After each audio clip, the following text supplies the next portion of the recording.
Hello everybody, LegoBuddies3 here, and today I'm going to show you how to solve the 4x4 Rubik's Cube.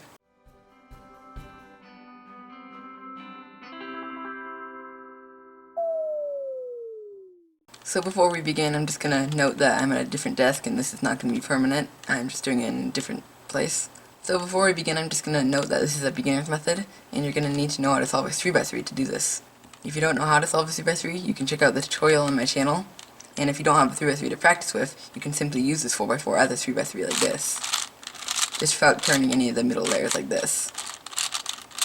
So this is just a regular 3x3, just like this, only with long edges and big centers. Okay, so this method is actually kind of like that. You actually make it so it is like a 3x3. So first you put together groups of 4 centers like this, all these, and then you put each pair of edges together so they're the correct colors. And then you just solve it like a 3x3 like I showed earlier. So before we begin, of course you will be familiar with notation if you've solved a 3x3. So basically this is U, this is R, F, L, B, and D. But the extra thing that comes in a 4x4 is when you want to move the middle layers like this. So if you see a lowercase character in an algorithm, that means turn just the middle layer. So if you see a little u like this, that means just do that. And of course you can just do like that to make it easier. And an R would be that, an L would be that, of course keeping in mind clockwise and clockwise. And like L prime is that, R prime is that. Also if you see a character with a little character next to it, like U, little u, that just means turn the whole thing like that. So you imagine it would just be like doing U and then doing the little u. It would just be the same as that. As with some of my other tutorials I've done in the past, I've created a cheat sheet like this, and you can see all the algorithms that you're going to need to solve this. You can get a link to this cheat sheet on Google Docs in the description of this video. And so yes, this will require a tiny bit of memorization, but it really should only take a couple days. So let's begin by scrambling it up. And here we go. So what we're going to be doing first is, I like to solve the white side first. So we're going to make a white center, so just these 4 pieces in the middle. And so we want to get these 2 pieces together. And you see, we can't like do any of this, so we're going to have to turn one of these faces first. And so you see, I want it right here, and so I'm going to need to turn this. So I want it right here, and so if I do this, the piece will be right here. And you see if I turn it up, they'll go together like that. So that's basically what the first couple of centers will be, is just putting pieces together like this. The harder part is just putting pieces together without breaking the stuff you've already done. Like see right here, I have these 2 pieces, and if I did that, and bring them together like that, but I just broke the thing that I did up here. So before I do that, say I may do this, and so when I turn this, it won't break it. And it'll put these together. Okay, so really quick, let's just do that one more time, the first center. And I see we have this piece and this piece. I can bring them together like that. And I find the other 2 right here. And I want to get it right here so I can bring it up to that piece. So I can move that, bring it right here. Bring it up, but first make sure you're not breaking the other one. And bring it up together. And then we're going to actually pair it up with the other piece, which is the next step. And just a note, you're going to need to know the color scheme of a Rubik's Cube, so you may want to have another Rubik's Cube nearby to see which colors go where, because it will change if you like switch these 2 centers around. Okay, so once you have the white side, you're going to do the opposite side, which is the yellow side. We're going to try and make 1x2 bars on these couple of centers. I know the yellow center needs to go up here, but we're going to make them down here and then put them on top. So you see we have white over here, and it'll just go like this, and I'll see I have 2 yellow pieces right here. And we can turn this freely without breaking the yellow side at all. And I see, again, I just put those together just like that. And then, right here, this is going to be a move that you're going to be using a lot. Basically, you just turn this side like that to bring it up to the top spot where it needs to go. But you see that broke the white side. And so we're going to turn this around, the top face, twice. And so it's right here. And then we're going to bring this side back down to meet that back up. So you can see by doing a simple move like this, you can get the 1x2 bars to the top layer. So now that we've got half of the yellow center, we'll find the other 2 yellow pieces. And I see I can do this. And keep in mind that you can always turn just these outer layers while you're doing the centers, and it won't mess up anything. Because you have to do this to mess up a center. So anyway, we find the 2 pieces, put them together. And then you may think that you'd want to do this and put them together like this, but that's wrong, because if you bring that out of the way and put it back down, it'll actually bring the other one back down. The way to go about this is you actually push it up into the other piece, like replacing it. You turn that twice, bring it back down just as we did before, and you see both of them will be at the top now, and both of those will be at the bottom.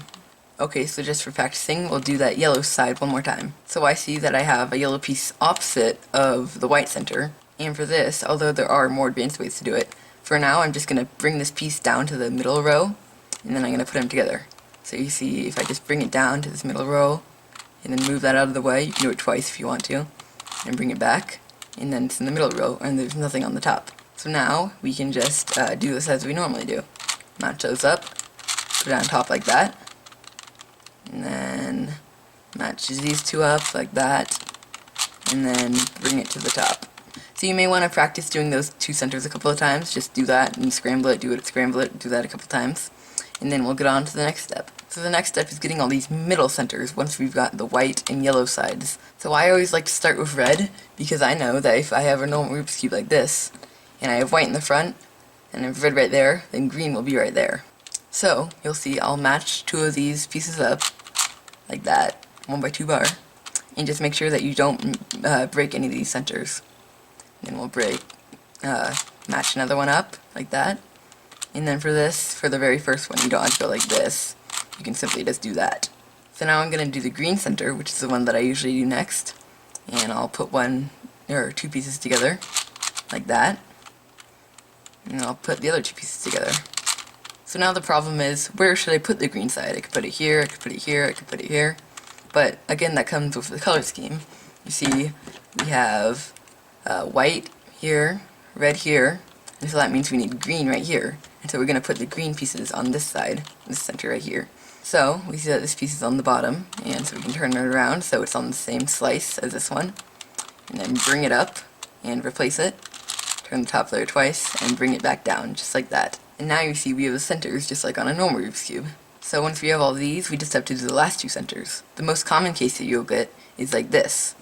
And so let's just start on the top, and we see we have orange here and blue here. And now we're going to try and put orange here and blue here, and then the two blues right here. And so when we bring it up, they'll match up. So if we just turn this, I see now we have orange here, blue here, blue here, and we can match them up just like that. And now we actually will match them up, and then we'll turn the top layer, and so it's aligned with all the rest of the layers, and then just bring it back down, just like that. And you'll have these two centers solved. Sometimes when you get these two last centers solved, if you look on a normal Rubik's Cube, they won't match up, because you see this is white while this is yellow. And that's because these two centers actually need to be flipped, which I'll show you how to do in a second after I get some other cases down. Another case that you can get for the last two centers is just like this. And just as you normally do, you just replace one of them, turn the top layer twice, and then bring it back down, and the last two centers will be solved. Another case that you can get is where they're like this, like checkered up, like that. And basically what you're going to do is just make it so when you turn it, they will match up in rows as we did before. And it'll either be, you have it like this, it'll already be like that, or you have to turn it once and do it like this, just as it is here. So we'll do this, match them up, turn it so it's aligned, and bring it back down. And then from here, you can just match these up now. You may have to turn the cube around to get a good perspective on it. And then match them up, turn it, and bring it back down. Then you see we just have this case, which we already know how to solve. The last case that you can have is have them both solved, like I have here. And even though they may be solved, like you may have done the other case, or they're originally like this, that doesn't mean that they're in the right places. A good way to check is to make sure that blue is opposite green. And this is not green right here. And if they're right next to each other, that means you're going to have to switch these last two centers. So it's actually pretty easy to switch these. You're just going to move these up to here, and these up to here. And then that'll in turn move these back down here. And it'll switch them. So to do that, you just put these on the top, turn it around, put it back on the bottom, and then do it on the other side. And you have now switched these two. So again, I recommend you scramble it again, and maybe watch the tutorial again, and just try this, because it can be a bit tricky the first couple times that you do it. If I went a little bit too fast for you, and you have questions, you can leave them in the comments, and I'll try to respond as soon as possible. However, before we go any farther, we're just going to want to check to make sure that we've done the centers correctly. And a good check is to just put white in the front and make sure it's red and green like that. And then make sure that white is opposite yellow, green is opposite blue, and orange is opposite red. And then if it's like that, you'll have it correct. So to pair up these edge pieces, we're just going to use two basic tricks. The first one you're going to do all throughout the beginning of it, and then the last trick is you're just going to do on the last two edge pieces that need to be paired. Keep in mind that you can turn all these outer layers freely still, and it won't mess anything up. So what we're going to do, this is the first trick by the way, we're going to try and find two edge pairs that have pieces that go together. So I found two right here. This is white and red, and white and red. And so we have these two right here, and we want to get them on the middle layer. And so you can simply move them around just however you want, and they'll be on the middle layer. So now that we got them on the middle layer, we're going to actually put them together. And keep in mind that this will break the centers, but we're going to fix those soon. So you see that these are together. So now what we're going to do is we're going to move this up, and so it's on the top layer. And then we're going to move it and make sure that the piece that you're replacing it with is not correct. And then you're going to move it back down and then realign the centers. So that's the basic principle of pairing edge pieces. You put them together, put it at the top, replace it with a non-solved edge, bring it back down, and realign the centers. If the two pieces that you're trying to pair are on the same layer, like this, and you can't pair them up because they're both on the same one, you can just turn one of the layers with one of the pieces on it to the back, and you see right now they're on different layers, and we can match them up. Keep in mind sometimes like this, the two pieces that you're pairing up are going to be opposite like this, and it doesn't really matter if they're right next to each other or opposite, it'll still work by doing this. So I'm just going to go through solving each of these edge pieces, and so you can see just more examples of doing it. So I'll find one here. This is white and blue, and they're on the same slice, like along here. So I'm going to turn this twice, and so they're like this. I pair them up, put them on the top, and it doesn't matter if when you put them on the top you replace it with a solved edge piece. The only thing is when you turn the top layer, you're going to want to make sure the thing that you replace it with is broken, otherwise you'll just end up breaking one that you already have, like that. So let's continue. I see these two pieces right here. You can basically put this on the bottom, match them up, put it at the top, replace it with one of these edge pieces, put it down, and move it back. See these two pieces, they're on the same layer, and so we move it around, put it like that, and I see here I only have one non-broken pair on the top, so I'm going to move that out of the way so I don't do that, so I don't hide that, and then move this up, move it back like that, back down, and then like that. And then I see I have these two pieces, but I do this, but then I don't have any more empty pieces on the top. And so I'll actually turn it around right here, and I'll see this one right here, and then do that, put it back. It's like round. There's a good one. Here's one, and here's one. So we put those together. That, and that. And then I have this piece and this piece, so I can do that, put it at the back, because if I were to do this, they'd be on the same layer. Put them together. Oh yeah, you see here I actually don't have any more available slots, so I actually did that wrong. I should put one of these other pieces up on the top so I can use that as a slot. So that piece and that there, and then solved. And then let's see, I only have 3 more left, so I'm going to want to put one on the top layer for reference. These two pieces match, we can put that in the back. Line those up, put it at the top, there, and that. And you see now I have all the pieces solved except for these two. And this will lead us to our second way of pairing up edges, which actually uses this really short algorithm. It's on your cheat sheet. It's the very first one. If I line that up right, it says random. So what you're going to do, because if you do match them up, you cannot replace it with anything because it'll just end up breaking that one and you will never get anywhere. We're actually going to do this. So instead of putting them together like this, you're actually going to make it so the same pieces are on the one slice. This is this thing that normally you would do this, but instead we'll just keep it like this.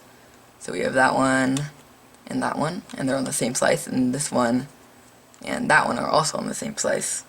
So now what we do, it's this piece and this piece, and so we move this around, and so it's paired up like this. And now what we're going to do is we're actually going to flip this piece around. And so you can look at your cheat sheet right here. It's the first algorithm. And you have this piece on the right. And it's R F prime U R prime F. And that will flip that piece around. And then you'll just move it back, and the last two pieces will be solved. So I'll show you that again. We have these two pieces on the same slice, put them together, and that, and move them back, and they're solved. The easy way to memorize that algorithm is just, well, once you put them together, of course, you just move both of these sides up, one of them first, and noting which side you do first. Move it to the other side that you put up, and then move that side back down, then move this side back down, and then just match them back up. So again, that step will need a little bit of practice. You may want to practice a couple times doing edges before you continue on. And you can just scramble the whole cube up right now. And you can also practice the centers at the same time.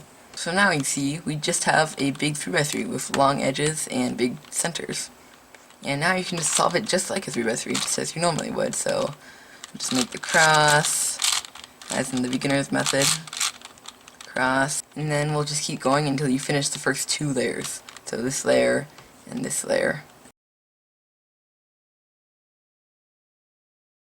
Okay, so once you finish the first two layers, you'll look on the top layer, and you see the next step is finishing the yellow cross, of course. But you'll see a case that you don't normally get on the beginner's method. And usually you'll only get a line, an L, or the completed cross, or a dot, of course. So what I like to do is just finish it up, putting all the last pieces in. So we'll just pretend this piece is flipped, and just like that. And now we have all the pieces correct except this one. And so now we have parity. And there's actually a big long algorithm. It's the longest algorithm in this method that you're going to have to memorize. And it will just basically flip this piece around. So that algorithm is right here, along here in your cheat sheet. I'll show you it in detail, just right there. And you see the note right there, it says R and L are RR and LL. And so that basically what that means is whenever you see an R, instead of doing this, you do this. And same thing for L, instead of this. However, the U and B moves are just like this, and F moves. So we will go through this algorithm. R2, B2, U2, L, U2, R prime, U2, R, U2, F2, R, F2, L, L prime, yeah, back to R2. And you see it as flip that edge piece. So yes, the algorithm will take quite a bit of getting used to and memorizing, but you should be able to get it pretty quickly. So once we have gotten this, we can just continue solving the cube like normal. Okay, so I've gotten to the last step on my beginner's method, and normally you would just do an algorithm like this. I'm not going to continue with it. And it would switch around these three pieces. However, now we have two pieces that are in place, and two pieces that are not in place. So this is another parity that you can get, where you're going to have to switch two pieces around. So this parity that has switching two corner pieces is actually equivalent to switching two edge pieces. So you could switch these two corner pieces and these two edge pieces, and it would still be a regular Rubik's Cube. So we're actually going to do just that. We're going to switch these two pieces and then two of the other edges, and so that way we can use the parity algorithm, which actually does switch two edges. So there are two ways of doing this. The first one is actually that algorithm, which is actually the same exact algorithm that you just learned from switching an edge piece, only instead of doing this for an R move, you would do this for an R move. So I'm just going to do that real quick, with the corners in the front, of course. Right sheet back to left,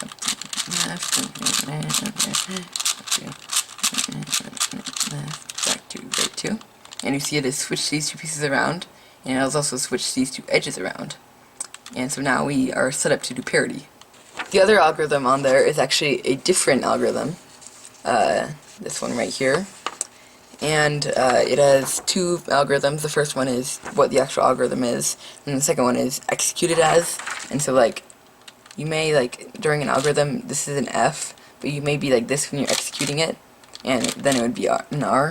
And so basically that's just the easier way to execute it instead of having to do that, which is uncomfortable. So what this one is, we see we have parity again. We need to switch these two pieces. It's F prime, U prime, F, U, F, R prime, F2, U, F, U, F prime, U prime, F, R. And you see it switch these two pieces around, and also switches these edge pieces around, which is different than the parity algorithm, which switches those around. So when you're actually executing the algorithm, it looks more like this. So you see I stick a couple cube rotations in there to make it easier. Okay, so now before we get on to the last step of switching these two pieces, we're actually going to make it a little simpler on us so we don't have to do anything after that, and actually rotate these corner pieces. And you can just do this with your beginner's method algorithm. And they're rotated. And now we just have these two pieces to be flipped. So the cool thing about this next algorithm is every single one of these moves is a double move. Of course, I actually messed up the printing on this one sheet, and it doesn't have a 2 on that one, but it should be a 2. So what it is, you hold the pieces in the front and back, and on the top, of course, and you do U2, so LL2, both layers, U2, little l, so just that middle layer right there, U2, LL2, UU2. And you see the cube has now been solved. Keep in mind that with those two parities you won't get it every single time, it's just an occasional occurrence. I believe each of them happen about half the time that you solve it. So there's a quarter chance that you'll get no parity, quarter chance you'll get both parities, and a half chance that you'll get either one or the other parity. So that's just about it. If you have any questions on anything that I did in this video, just comment and I'll make sure to get back to you soon. And if you have any other questions or comments, leave them in the comments below. And I will see you guys next time. Bye!